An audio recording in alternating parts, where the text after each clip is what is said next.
70 سال پہلے جرمنی کے اس ظالم نے یہودی عام لوگوں کو مارا۔ یہ بھی بھیانک ظلم تھا،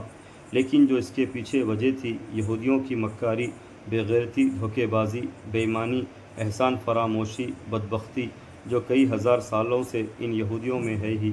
شاید چند کو چھوڑ کے جو موسیٰ علیہ السلام پہ ایمان لائے تھے، جو شاید آج بھی کچھ یہودی جو موسیٰ علیہ السلام کے بتائے ہوئے راستے پہ عمل کرنے والے ہوں، ان کی کتاب پہ عمل کرنے والے ہوں، وہ اگر ہے آج بھی دنیا میں تو شاید ان کو چھوڑ کے باقی سبھی یہودی اپنی مکاری میں گمراہ ہے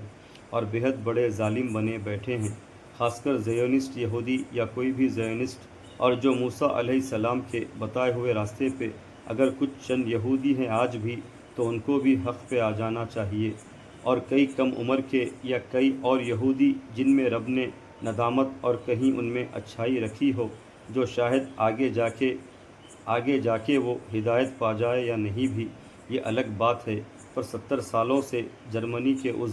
ظالم کے ظلم کے بعد جو بہت ہی دردناک ظلم یہ ظالم یہودی کر رہے ہیں فلسطینیوں پہ، اور جو آج غزہ کا جو حال انہوں نے بنا کے رکھا ہے، ان کے بے دردانہ ظلم سے پوری دنیا اس سے واقف ہو چکی ہے، ان ظالموں کا ظلم دیکھ چکی ہے، اور جو جانتے تھے پہلے سے ہی کہ یہ کتنے بڑے ظالم ہیں، وہ سب بھی ان کا ظلم دیکھ چکے ہیں۔ اور جرمنی کے اس ظالم کے زمانے میں بھی یہ یہودی وہاں جرمنی میں اگر آباد رہتے تو اس وقت کے چند سالوں میں ہی جو آج غزہ کا جو حال انہوں نے کیا ہے، وہی جرمنی کا بھی کرتے۔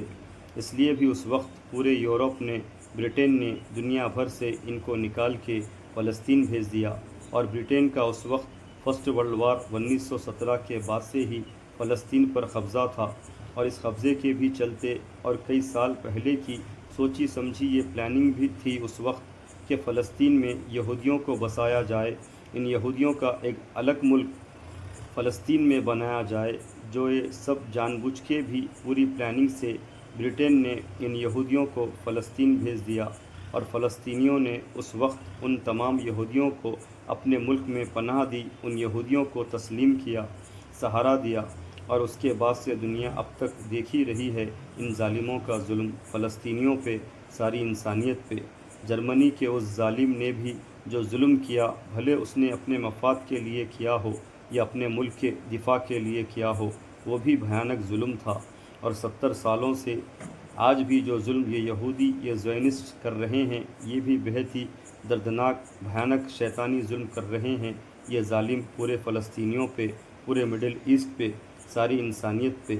جرمنی کے اس ظالم میں اور اس ظالم شیطان نتن یاہو میں، ان ظالم شیطان یہودیوں میں، ان زیونسٹ میں کوئی فرق نہیں ہے، بلکہ جرمنی کے اس ظالم سے بھی بہت بڑے، کئی گنا زیادہ یہ ظالم دجال کے ماننے والے ہیں، ابلیس کے ساتھی، گمراہ جہنمی ظالم ہیں۔